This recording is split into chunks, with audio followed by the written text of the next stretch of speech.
Good evening, I'm Stacy Smith and welcome to On Cue. We would like to update you now first on the latest from yesterday's shooting in Wilkinsburg. 39-year-old Ronald Taylor of Wilkinsburg was charged with 2 counts of criminal homicide. He has also now been arraigned on additional charges of assault. Now, the 3 other people who were shot are still in the hospital, all of them in critical condition. This story is still leading the national news, and On Cue correspondent Michael Bartley asked Pittsburghers what they thought about the live coverage. Michael, what'd you hear? Well, Stacy, live coverage of a tragedy, as you know, can be difficult for some viewers, but nonetheless, a lot of them were glued to their sets yesterday indeed. We thought we'd ask their general opinion of big stories being played out on live television. It is generally worthwhile as it affects the community as a whole, even on the national scene, which that was. So, in that sense, you know, I felt that I'd like to be kept abreast of it. It's good in a way. It's important to make public aware. And then I have children, so I'm a little sensitive. So I guess there's pros and cons to everything. Would you have been nervous if your children watched the live coverage of Wilkinsburg yesterday? A little. Why is that? A little. Because of the kind of the terror. You know, it was live. I mean, it showed everybody's fear and concerns and, you know, so just a little, but not much. We have no reason to believe why we shouldn't know what's going on. I mean, even if one overreacts, it's life and reality, and we have to hear about it. So it has no qualms with me. So if there's a big story and there's live coverage, would you be apt to tune in? Probably, yes. Could stir something up in somebody that could cause a catastrophe, such as yesterday. In what way? Somebody else could get a gun and run around and start shooting too. You know, I'm not saying it would be just like the same guy, you know, but it would be similar to it. It could be, you know. But generally, you think TV stations do an okay job, you're saying? I think TV stations do an okay job. I think they do a real good job. I was home very little last night, and I saw it a few times, and I saw the same thing over and over rather than seeing a couple different things, and that's sort of something I don't understand either. Well, we decided to bring managers from the local TV stations together tonight to talk about live coverage of breaking news events. And since we don't want to put Stacy in the position of questioning his colleagues, Michael will fill in. He's covered a lot of breaking news, including Jeffrey Dahmer. Let's introduce our panel. Bob Longo is the news director at WTAE. Next is Helen Swenson, who is the assistant news director at WPXI. And Mike Mackey, who is the assistant news director at KDKA. We also extended an invitation to Channel 53, but since their news begins in a couple of hours, they were unable to send someone. So welcome to you all, glad to have you here. Mr. Longo, let me start with you. We can go down the aisle here and answer this question, if you will, briefly. How do you decide, as a news director, when you're going to cover breaking news? What are the determining factors? Well, certainly yesterday had a lot of determining factors that we would use. There was a man with a gun. People had been shot. It was unresolved. He was on the loose. So there was a factor of public risk. There, as we found out, as it unfolded, there were children in a daycare center in a building where he was in. It was a tragedy. People died. People were shot. People's lives were at risk, and it was developing. It's what we do best. It's inform the public when there is a risk, and I think everybody did it responsibly. Ms. Swenson, you agree with that? Absolutely. Same criteria? Same criteria. I think that when you have a story that impacts so many people, when you have a dangerous situation and there could be innocent lives at risk, that's what we do. We're here to inform the public, especially in a dangerous situation. I assume, Mike Mackey, you would agree with all of that. Would you also add to it that it is what TV news or electronic news media does best, cover a breaking news story like this? It's the best, and it sometimes is the worst. You have to measure what the risk is. We made a different decision at KDKA than what the other 2 stations did. Why? Because we measured the risk a little bit differently.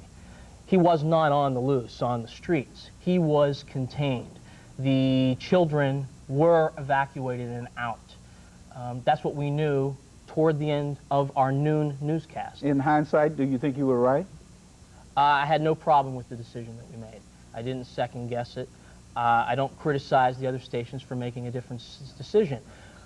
The decision that we made was based on the fact that we did not know what was going on. We knew that there was a violent situation going on, but isolated and contained.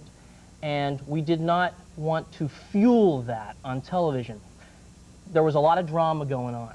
That's a hard judgment call for you Very all, hard isn't judgment. it? How do you decide you're going to go with this They're censoring and fuel the themselves. censor? You know, with all due respect, that's a censor issue.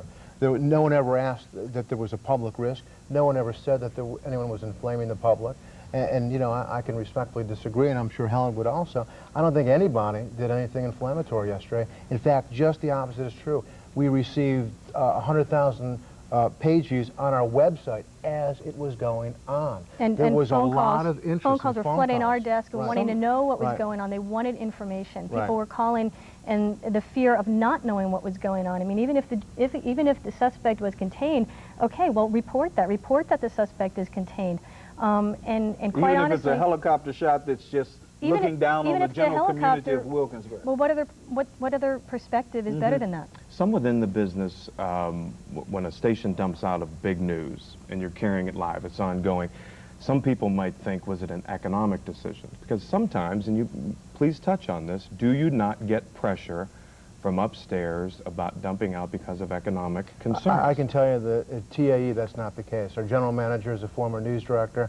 We're owned by Hearst Argyle. The mandate is we do news. That's what we do first and foremost. And I'm not suggesting that's what happened. No, the first person to question my decision was the general manager, who said, "Are you sure this is what you want to do?" And again, the one thing that nobody has said that entered into my mind, again, at 12:20, what we knew, was that we saw SWAT teams setting up and guns being pointed. And twice in the last 12 months, somebody has been shot and killed on live television. Not here, but somewhere. That's a mistake you can't take back, and it was a risk I was not willing to take, knowing what I knew at 12:20, which was that there was a gunman holed up, that it was contained, that people were shot, but we did report all of that before we went off the air at 12:25, and we needed to assess the information before we came back. That leads me right into my next question, and that is, and I'm not taking sides at all, I honor all of you. I thought you all did a great job yesterday. The only concern I had, and we go through this in newsrooms across the country, yesterday on Penn Avenue, SWAT teams were setting up. There was a lot of helicopter coverage. Did you have a concern that the guy was in the building and could have access to a television and say, that's where they are, that's where Wilkinsburg police is, that's where Pittsburgh police, that's where county police? Actually, I'd like to address that, All right. because we were in constant contact with 911, and we were over the scene. We deal with a lot of situations like that where we're sending our chopper, and that often is a center of controversy. Exactly what you're saying, especially in a hostage situation. Are you inflaming the situation? Because the cops get really upset. Right, and they do get very upset. We went over the scene. We were in constant contact with officials, with the cops and the 911. There was a point where the 911 authorities called us and said, you know what, you got to get the chopper out of there. You get the chopper out of there because apparently they were going to go in and capture him, capture the suspect. We pulled back. We pulled back so far that we missed the shot of them capturing the suspect and coming out. We didn't have the ground shot. As a matter of fact, I will say that TAE did an excellent job. They were on the ground and they had the shot. We pulled back our chopper so far that we missed the shot.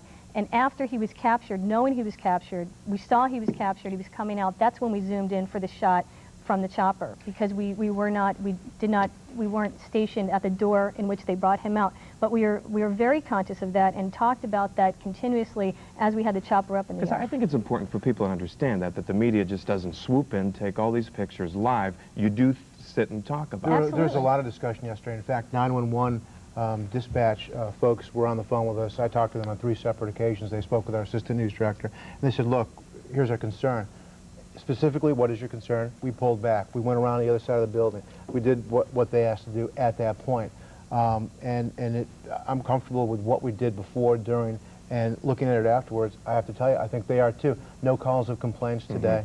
None of those discussions. No calls for new guidelines or anything like that. I think everyone acted responsible. How much of this is an economic decision? If you break away from your local programming, you lose national spots. You have to make goods on your local spots, not only making the viewers mad because they want to watch the afternoon soaps. But you have to ask yourself, what are you in business for? If your number one goal is to do world-class news, as ours is, and if you're also there to serve the community, we did them both yesterday. Well, I mean, what's more important, the public safety or making a buck on a commercial? Right.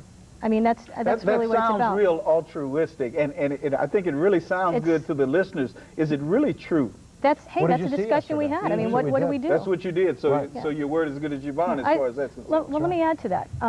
When we were in Judge Judy, which is our lead-in to our 5 o'clock newscast, and Judge Judy delivers us big numbers, good rating, good viewership.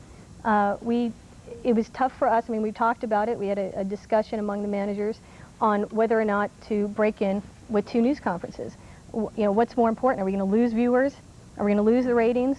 And it was the last day of the ratings book. So we're juggling that, but we came to the decision that the coverage is what we're about, and the public safety. I hear one of your helicopters now. And you know, it's interesting about that. I was not surprised today doing those interviews at Market Square. And Mike, you were talking about how the ratings were sort of up last night. There was great interest in this story, as you would imagine. The interesting thing is, people would say, I'm nervous about the children, they go on too long, it's all this repeat. But the issue is, people do turn to live breaking news, am I right? Sure they do. But again, we had to assess risk, and we obviously came to a different decision than the other 2 stations. They made, I'm sure, had a good comprehensive discussion before they made the decision. The decision that we made was there was no general public risk. There was nobody running on the streets. Again, our fear was that we were going to have some kind of violent incident on television, and that you can't take back. It's not a mistake that you can say, oh, go to black. It's already happened. We went and did reporting between 12:30 and 1. We weren't standing, our reporters weren't standing in front of... Did you break in when he was... we were on the air when he was captured. So that's a legitimate concern that suppose the hostage comes out, puts a gun to his head, and shoots himself, or shoots a police officer or a hostage or something else. Like I said, it's happening. Do you go to black? Can you go to black that quickly? I didn't feel that it was worth the risk. Standoffs, these kinds of things happen a lot. Not with 5 shootings, but these things happen a lot. We don't have time to happen. Okay, what do you tell in Wilkinsburg who see it during the noon news and know this person is out there, and they want to know what's going on? And they know all those kids are still in that building. And yeah, they know this guy is somewhere, but it wasn't that definitive. I beg to argue, it just wasn't that cut and dry. But if you then say, we promised we would be back, and when we came back at 1 o'clock, viewers have been telling us that watched all 3 stations that we had the most definitive and clear, concise information at 1 o'clock when we came back on TV. And that, to me, is much more important. It wasn't clouded with a lot of speculation. Do you do live narration of just a helicopter shot, or do you do some fact gathering first? We fact gathered, came back, and presented our information. I'd like to interject and say that we did both at the same time. Right. And we had enough people there. We had a small army of our team out there to where we could have somebody in the chopper narrate the pictures, because let's face it, pictures sometimes tell the whole story. I mean, what was developing, the images that we saw yesterday, it was a real life drama, and as it was unfolding. And when we left the air, or when KDKA left the air at 12:30, there was still a lot of things that were unclear to all of us because the police officers weren't telling us a lot, and we were standing by to tell the viewers. You talk about fact sorting. One of the facts that people are complaining about, and I know this is Monday morning quarterbacking, but as I listen to some of the radio talk shows, they talk about how they saw in one piece a woman talking about, he pointed a gun at me and said, oh, I'm not going to kill you because you're black, but I might harass you for a little bit because you're white. And viewers now, or listeners, are complaining that some of the footage that was edited later didn't include those statements. How do you sort those facts, Ms. Swenson, and know what you're going to actually air, especially the live versus the later tape coverage? Well, we reported the facts as we knew them, as they came in. I mean, I understand what Mike is saying, that they decided to leave the air and then come back when they had the facts. We decided to stay on the air and bring you the facts and bring you the details as it was happening. We didn't go off the air and hoard our facts and then go on. As soon as we knew them, we gave them to the viewer. But let's make it's television, okay? It's immediate. We don't wait till our next edition is out. That's right. It's going on. But No, wouldn't we you didn't agree? make any of those mistakes. Those are other issues. They didn't come up yesterday. Our folks are on the ground. We had a small army of people. Helen had a small army of people. KDK But had let's a small make army no of people. mistake. Okay, They rolled Based on all KDK's those decision, folks wouldn't you were agree on if the you stay ground. on the air live, you're more prone to make factual mistakes? No. Was that part of your decision No. making? If that's the case, then what are the journalists doing? They rolled the That's- dice. They prayed that there was no violent incident on live television, and thank God that there was not, but you rolled the dice. What the other two stations, in my view, did was good television. There was a lot of drama. There was a lot of interest in it. But it not necessarily is good journalism. What's good journalism is going and getting a fact and checking it twice and making sure that it's actually a fact Places before you like put the it on Poynter television. Institute may agree with And that. that's what we did. Places like the Poynter Institute and Bob Steele at the Poynter Institute, who we all know and we all work with, would tell you that that is true. And what I'm saying, what Helen is saying, is that's what we did yesterday. That was the risk you can took, and you fact- think you no, both got it right. No, we fact-checked, we got it right, we got on the air. No one here got it Yeah, wrong. well, actually, you know what? Okay? Let me- No let one me- got it wrong. Yeah, let me say this, that... It that- was good television. Right. It was good journalism. And not only that, but there is, we got beat. Channel 11 got Last beat statement, on... quickly, okay, please. Channel 11 got beat on reporting that the suspect was captured. We heard it on a scanner and a radio, and we would not go to air with that until we could confirm it with the police. And unfortunately, the competitors got it on the air first. But you know what? It's not about getting it first. It's about getting it right, and we got it right. Okay. Thank you, all three of you, for being here. We do appreciate it. We're out of time, and we want to thank our guests, Bob Longo of Channel 4, Helen Swenson of Channel 11, and Mike Mackey of Channel 2. Now, here's a look at what's coming up tomorrow on Q.